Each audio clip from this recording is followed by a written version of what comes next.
यहां पे अगर आप देखोगे तो ये क्वेश्चन में बोल रहा है फाइंड आउट आर वेक्टर, तो आर वेक्टर आपको निकालना है। क्वेश्चन में गिवन क्या है, R dot A is equal to M, तो दिस इज गिवन। और दूसरी इक्वेशन क्या गिवन है, दूसरी इक्वेशन गिवन है R cross B equal to सी।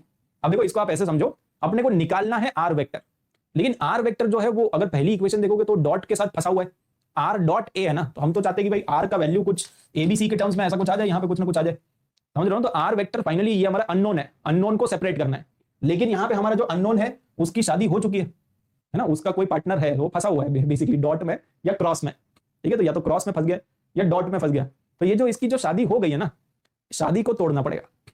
तोड़ने के लिए हथौड़ा चाहिए, तभी इसका नाम है हथौड़ा कॉन्सेप्ट। तो अगर कभी भी इस तरह की सिचुएशन आती है जहां पे आपको आर को आइसोलेट करना है, आर का वैल्यू निकालना है, बट वो आर जो है वो या तो डॉट में या क्रॉस में फंस गया है, तो हम आर का वैल्यू कैसे निकाले, तो मतलब बेसिकली आप समझोगे इसकी शादी हो गई, शादी हो गई तो तोड़नी पड़ेगी। तोड़ने के लिए हथौड़ा, और ये जो हथौड़ा होता है ना वो होता है vector triple product. So here our vector triple product is the हथौड़ा। हमेशा ध्यान रखना, अगर आपको शादी तोड़वानी है यूज वेक्टर ट्रिपल प्रोडक्ट। बड़ी बड़ी शादियां जो है वो इसने तोड़ रखी है ऑलरेडी, ठीक है। तो कैसे देखो, तो इसका बेसिक कॉन्सेप्ट है यूज वेक्टर ट्रिपल प्रोडक्ट। तो आपको यहाँ पे क्वेश्चन में गिवन क्या है, क्वेश्चन में ये गिवन है R cross B is equal to सी।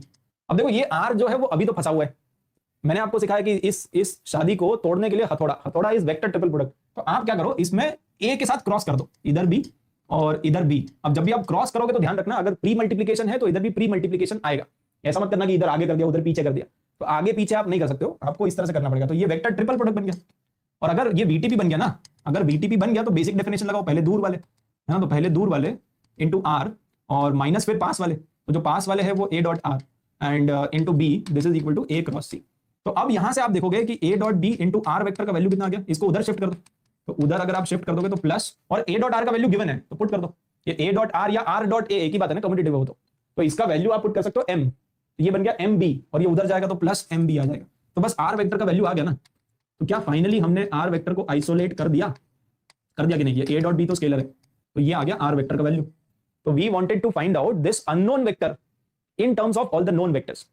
तो यहाँ पे ए बी सी एम ये सब अपने को पता है, आर का वैल्यू अपने को निकालना है। तो समझिए ना, ये मेरे ख्याल से कितने लोगों को समझ में आया, आ गया कि नहीं, ठीक है।